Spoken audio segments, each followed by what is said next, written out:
Hello there. Welcome to the pod.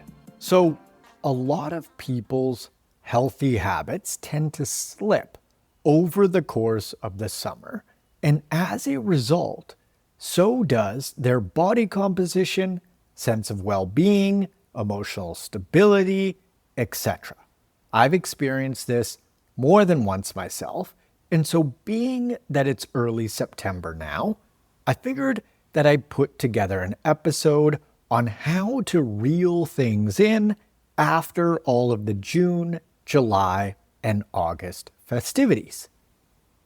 If you did fall off track to a degree, I would encourage you not to beat yourself up.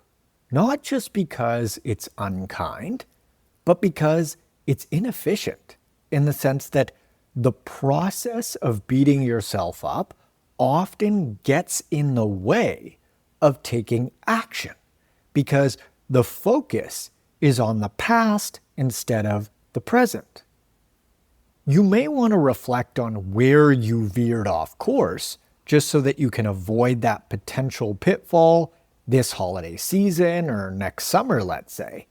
However, I think that it's best to examine how things played out in the most objective way that you can. Okay, so let's get into it. Step number 1 is to determine your goal or the outcome that you want. And the more specific that you can be, the better. For example, if you want to lose fat, I'd recommend estimating how much and by when. So maybe you'd like to lose 10 to 20 pounds. Let's split the diff and say 15. Dropping a little over a pound per week is going to be extremely doable and realistic for the vast majority of you listening to this right now, following exactly what I'm about to lay out. It's currently September, and so we could give ourselves 12 weeks or 3 months to drop 15 pounds. That's an average weekly loss of 1.25 lbs. If you want to move things along quicker, you can absolutely do that. And you can also give yourself more time. That's always an option as well. It is entirely your call. If you want to get to your goal faster, you're going to need to make larger changes, relatively speaking. And if you're in no rush, you can make smaller changes, relatively speaking. There is no right or wrong answer. It's just a matter of preference. You can think about it like saving money. If you set aside a larger portion of your paycheck, you're going to be reducing spending more for a shorter period of time. And if you set aside a smaller portion of your paycheck, you're going to be reducing spending less for a longer period of time. Now, how are we going to produce said results? I have my clients focus on the 4 pillars or foundations. The first pillar, which is the most important one by a long shot, is nutrition, because the one and only requirement for fat loss to occur is a calorie deficit. And the most practical way to create a calorie deficit is via what and how much you eat. Exercise is great. I do it essentially every day. It has tons of benefits, but in and of itself, it is not an effective fat loss strategy. I was actually talking to a friend of mine yesterday, and a buddy of his had weight to lose. And so she decided to start running ultra marathons. And if you're not familiar with what an ultra marathon is, it's essentially anything further than a marathon, which is 26.2 miles or a touch over 42 kilometers. Typically, folks classify ultramarathons as anything over 30-ish miles or 50K, meaning it's a lot of running. Now, he told me that she didn't just maintain her weight as she was clocking these insanely long distances. She actually gained weight. And the reason is because she started eating even more calories than she was burning. This is an extreme example, but it illustrates the point so well that it's possible to out-eat any amount of activity. I've experienced this phenomenon firsthand, and I've seen it countless times. And it can be really disheartening for folks just because they're putting in so much time and effort physically in terms of exercise. However, they're neglecting the most important part of the fat loss process, which is nutrition. This is like working 80 or 100 hours a week in order to save money, but simultaneously spending like a madman in your free time and just putting yourself further and further into debt. Again, it's great to implement exercise. However, if you want to lose fat, exercise alone isn't going to do it. So primarily via nutrition, like we mentioned, we need to create a calorie deficit, which is just a fancy way of saying eating fewer calories than we are burning, or burning more calories than we are eating. Same dealio. Being that a calorie deficit is the one and only way to produce fat loss, there are no ifs, ands, or buts about that, this is amazing news, because if you are losing fat, you know for certain that you are in a calorie deficit. And if you are not losing fat, you know for certain that you are not in a calorie deficit. The body never lies, meaning you can rely on it to give you accurate feedback only always. Now, the two key factors in terms of nutrition for fat loss specifically are quantity and quality.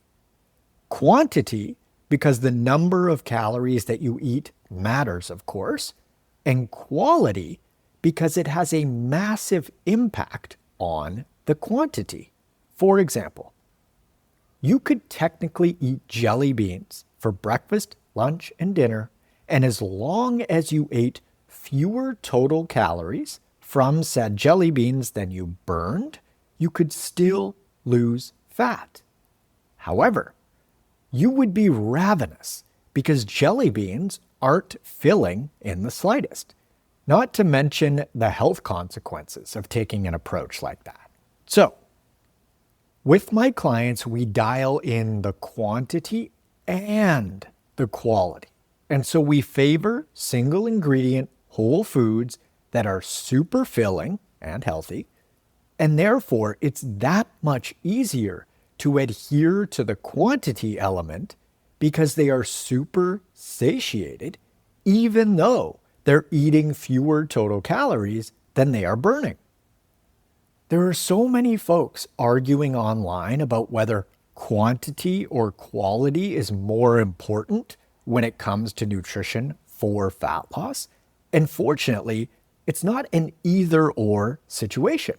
We can utilize both. We don't have to choose. They complement each other so nicely. The second pillar is movement. And I strongly encourage my clients to work their way up to 10,000 steps per day or 70,000 over the course of the week as a whole. If they want to work out on top of that, even better, but it is not a requirement. Walking is the baseline. Daily steps are so underrated for fat loss for a whole host of reasons. And if you're curious about said reasons, have a listen to episode number 227 titled The Most Underrated Exercise for Fat Loss, where I explain all of the ins and outs on the topic. But Marcus, workouts burn so many more calories than walking does. Just listen to episode 227, please. The third pillar is sleep. And I recommend that my clients get 7 to 9 hours nightly for health and sense of well-being purposes, of course, but also because it makes sticking to the other pillars so much easier. For example, we are much more likely to make quality food choices when we are well slept versus tired. Everyone has experienced this before. You just give fewer fucks when you're underslept. And so getting adequate sleep is such low-hanging fruit as far as setting yourself up for fat loss success. The fourth and final pillar is stress management. Some of my clients like to journal for stress reduction, others like to meditate, some do therapy, different strokes for different folks. However, what I will say is that the most effective stress management strategy that you can implement, hands down, is actually just getting healthy. There's no debate that nutrition, movement, and sleep habits impact the health of our organs, like our hearts, lungs, kidneys, etc. And the brain is an organ. And so the healthier that you are, the less quote unquote stressed your brain is, quite literally. We can't separate our brain and our body because our brain lives in our body. So if you want to reduce your stress levels and simultaneously become more resilient to whatever life throws at you, get healthy. Okay, so now that we've covered the 4 pillars on a high level, let's dig into some of the practical implementation stuff, because the pillars work for everyone. However, only if we implement them consistently on a day-to-day basis. First, the environment that we create matters a ton. So modifying our environment in a way that facilitates our goals versus goes contrary to them is key.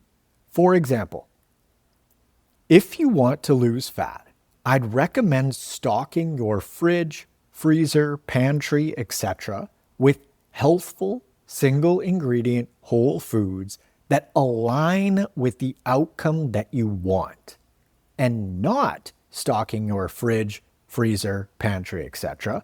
with highly processed foods that you find especially tempting to indulge in. If you have a family or a partner that chooses to eat differently than you do, that makes this food environment piece tougher to manage, but it's still doable. For example, you can still stock your kitchen with all of the healthful food that you want to eat on a regular basis, and you can identify which highly processed foods tend to be an issue for you and which ones don't. So if you find ice cream especially tempting, let's say, but chips aren't really your thing, you could ask whoever you live with to only buy enough ice cream that they're going to eat right away, just so that it's not sitting in the freezer calling your name at 8 p.m. every night. On the other hand, they can totally stock the pantry with all types of chips because chips aren't your jam. There are always workarounds. And just like my mom told me 1,000,001 times when I was a kiddo, where there's a will, there's a way. If you want to make it work, you will. You will get creative. Another area that I'd recommend being mindful of is your food environment at work. Now, you can't control what other folks bring into the office, but you can control your desk or working area. And so I wouldn't recommend keeping all sorts of funky snacks at arm's reach in plain sight. You can also bring your own healthful lunch to work and be sure that you're super satisfied and satiated when you might be coming across things like donuts, cookies, and muffins that may happen to be sitting out in the lunchroom, let's say. One more spot is your car. If you have hyperpalatable treats in your glove compartment, ditch them and replace them with things like beef jerky or nuts, for example. This way, if you have a weak moment while you're sitting in traffic or something, you don't have the option of crushing fruit snacks or something similar. Another way that I'd recommend setting yourself up for success is putting external accountability of some sort in place. That could be joining a group challenge, hiring a coach, or just agreeing to get in shape with a friend or a partner. The vast majority of folks thrive with external accountability, and the ones that don't are typically already in shape. Also, ditch the idea that you quote unquote should be able to do it on your own. Why? Where did that belief come from? Who says that you have to be able to do it on your own? Do you think that you should be able to electrically wire or plumb your own home? Probably not. So many folks spin their wheels for ages due to this belief. In fact, a lot of my clients have this belief prior to working with me. There is absolutely nothing wrong with needing some support. And it doesn't have to be a forever thing. Maybe it's just a get the ball rolling in the right direction thing so that you can create some momentum. Okay, zooming back out. First and foremost, focus on the 4 pillars: nutrition, movement, sleep, and stress management. If you want to lose fat specifically, double, triple, quadruple down on your nutrition because it's the right tool for the job. Start by modifying your environment, whether that be at work, at home, your car, or all of the above. Put someone or something in place on the accountability front, and you are going to be well on your way to looking, feeling, and performing your best. And if you find that you've been procrastinating or putting your health off, consider that we often delay things that we know that we quote unquote should do for longer than it takes to actually just do them. Take action today, even if it's the tiniest little thing. A single step in the direction that you want to go is a step. If you're interested in applying for one-on-one nutritional coaching and or workout design with me, you can click the link in the description below or head on over to n1fitness.com/coaching. If you're finding this info helpful and you'd like to, feel free to leave the pod a review on your favorite podcast platform. And you can follow me on Instagram at N1Fitness. On TikTok, I'm at the N1Fitness. And on YouTube, I am at marcussadoo/N1Fitness. If you'd like to stay up to date on the newest episode releases, you can hit the subscribe button. Thanks for tuning in. I hope that you found this episode useful, and I will catch you on the next one. See ya.